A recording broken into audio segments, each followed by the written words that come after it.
all things that we love, which actually is going to lead me into our first official segment, which we call Libation Exploration, where we talk a little bit about what we're drinking for the evening. And we have an intro for it. Want to hear it? Here we go. Tasty beers or fine bourbons for our face holes to try. It's Libation Exploration with the numbers, guys. Tonight's beer of choice. This was actually my selection tonight. We're going to do something a little bit, and one of these other guys is going to have an opportunity to be the guinea pig or the purchaser of the libation next week. But this is Founder's Dirty Bastard, and for any of you beer fans out there, I did do a little bit of B-roll so you can see what it looks like when it's poured, because I'm not going to obviously be able to do that right here. So here we go. That was B-roll? This is B-roll. This is great with the chat. This is Dirty Bastard, a Scotch-style ale brewed by Founders Brewing Company of Grand Rapids, Michigan. It has an ABV of 8.5%, 50 IBUs, a rate beer rating of 97, and a beer advocate rating of 90. Here's what the website says. So good it's almost wrong. Dark ruby in color and brewed with 7 varieties of imported malts. Complex in finish with hints of smoke and peat, paired with a malty richness and a right hook of hop power to give it the bad attitude that a beer named Dirty Bastard has to live up to. This ain't for the wee lads.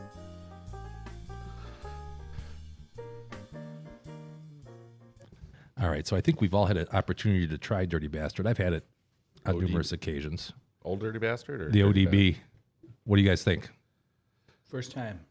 It's your first time? Okay, first time tasting. I'm very interested in Daryl's opinion here because he's not a bourbon Scotch guy. Right. But, I thought you might like this, Rich, but I think Tones might like it too. He's got one I sent home with him. So I'm a fan of the heavier bourbon Scotch batches. What's the alcohol volume on this? 8.5. I'll put some hair on your neck. It will. And you know what I have in my tasting notes for this is that I think it actually drinks lighter than the alcohol by volume. You know what I'm saying? I actually do, yeah. Usually when you have these type of beers, like 1 or 2, you're filled up for like the rest of the night. Right. There's no room for steak with this thing. Sure. First impressions? First impressions. Thumbs up or thumbs down? Thumbs, it's sort of in the middle. Okay. All right. Well, let's say you're in the front of a fireplace on a cold winter's night. Beautiful. Yeah, thumbs up, right? First impression, warm. Yeah, it is a little warm. Did we talk about how we have no how hot it is up here? Did we mention, was that this version or was that the version before? No. There's a reason there's a sheen on my head right now. Yeah, it's about probably 90 degrees in this room. Yeah. No, you're right though. It does taste not like Dragon's. Dragon's mead. Yeah, it's so. Or Dragon's milk? Either one, like Whatever. where it's Dragon's mead. I think it's so you could taste that alcohol right off the bat, and I don't get that from this at 8.5%. More bang for your buck.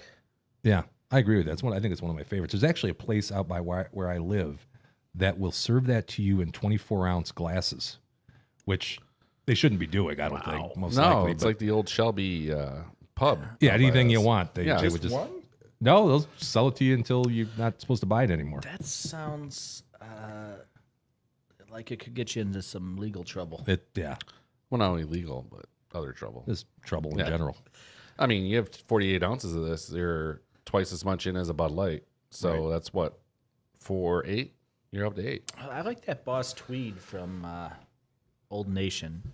That's pretty good. And I can't remember where I first had that, but I had 2 of them. Do you have it at the actual place? No, I've never made it. Yeah, I've been out You've been there, but, right? It's been a while. Is that but Webersville the or first something? time I had it was at a local establishment, and they were just pints. I had 2. Went for a third, and they said, no. No mas. 2 is They the cut you limit. off? That's it. 9.5%, and Wow. they're not going over that. I'm a little surprised you leaned in for a third. Well, I'll tell you about that. I had that Doghead IPA, Was it 90 minute, Yeah, 90 minute. which is, I think it's like 10 and some change. It's strong stuff. for And sure. I had 3 pints of that one night, and I wasn't walking. Yeah. That was in Ferndale. Is that a heavier beer or alcohol? It's just 10.5%, I think it is, and Ooh, it's just that's heavy. 3 pints. That's it. It's like drinking wine. Yeah, I felt like for a while there when those bourbon editions came out. We have a local pub here, Brown Iron. I don't know if you guys have been, but I've never been there. oh, really? No. Oh, gotta get you out more, Jim. Yeah. Just went on Sunday. Yeah. And So they have a wide tasty select- burger. A tasty burger, okay.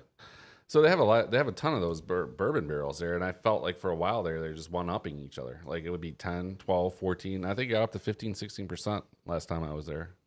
Wow. And that's just like, I don't even know if that's drinking beer anymore. There's No. a breaking point. Yeah, at that point. Yeah. They serve them in like those little Yeah. glasses there. Yeah. I don't like those fruity glasses. I'm with you. I Not prefer those that. glasses. These glasses. Pretty sharp. Yeah, Jim's looking good today, as Yeah. usual. I don't usually wear glasses, but I wore them today for this. So, and actually, I have in my notes here that Rich, you had a delicious bourbon that you wanted to talk about. I did.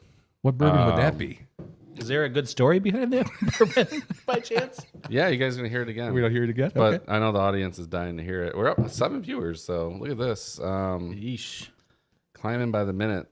Old Forester Prohibition. So I admittedly did not shop ahead of time before getting my brother a gift since he had his second daughter a couple weeks ago.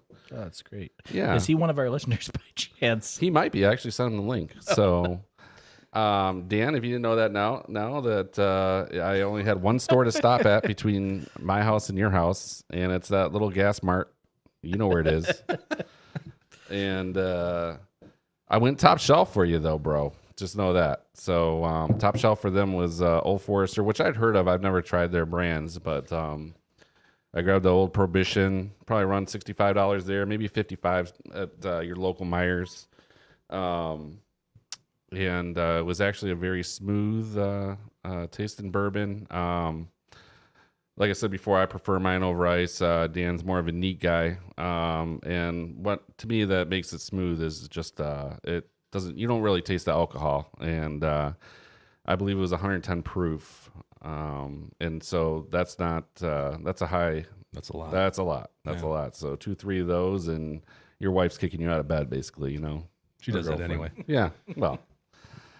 So but compared to, I would compare it to some. Usually, that's what me and my brother do. We buy each other high-end bourbons, and then when we get together, we excuse ourselves and have a cigar and drink the bourbon. So that's nice. our way of getting out of the house a little bit and catching up. And I would compare this to any of them. I thought it was as good as Booker's and a couple of other ones that are higher end as too. So I mean, I don't usually go higher than 100 to 150 for my top end, but I thought I would definitely recommend this to anybody. Like I said, I think it runs about 50 to 60. So you're in like the Woodford 46 zone, maybe, or no, the Maker's 46. I forget what the mid-level Woodford is, but that's very tasty as well. So you're in that area, that mid-shelf, I would say. I'm not a big bourbon guy, but the Woodford is the one I seem to hear the most about.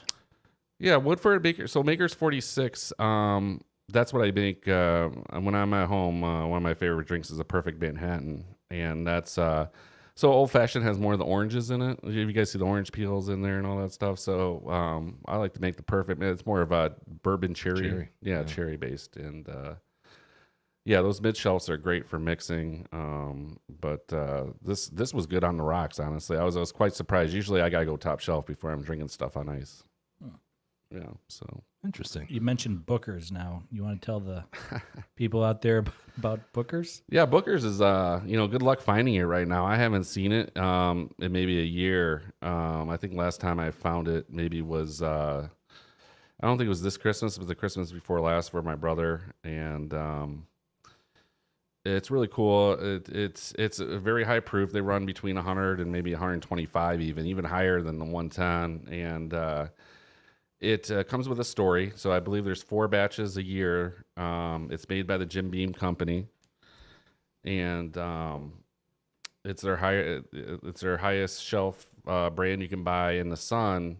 tells a story about his dad or grandpa in every bottle. So he'll kind of figure out what the notes remind him of. Like I thought I was in trouble last time. The last bottle I bought said notes of bacon in it. So I'm like, great. I spent $120, $150 on this bacon bottle of bourbon. And but honestly, I don't know how long they make it for. It must be at least 10, 15 years, but it tastes quite delicious for how high of a proof it is. And so we usually bust that out on like holidays or something like that, or special occasions. So when you buy a bottle like this, right, you're talking about a fifth. Yep. And usually you guys get through how much of that bottle? Probably maybe a fifth every time we get together, maybe a fourth. It depends. So like I said, we kind of sneak out with. So to me, bourbon and cigars kind of go hand in hand. And I don't know, like it just makes the taste of the cigar better to me, and I think my brother agrees. And so that's the key, is just how it tastes with the cigar in your hand. And like I said, it's just about catching up. You know how guys are. It's hard to find time with family and like seeing your brother, and especially away from the family. So it's all about the good times. And I'll say things like when you go higher end things like Booker's, like it has the it's really presentable too. So if you have people over, it looks good on the bar. It has like the sliding plexiglass with the oak wood, like the oak case finish.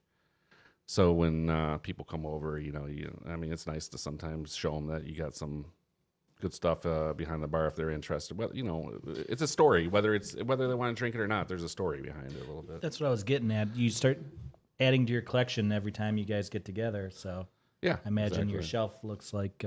You would think so, but Jimmy, you're known to just finish the bottle. Yeah, I don't keep that shit out.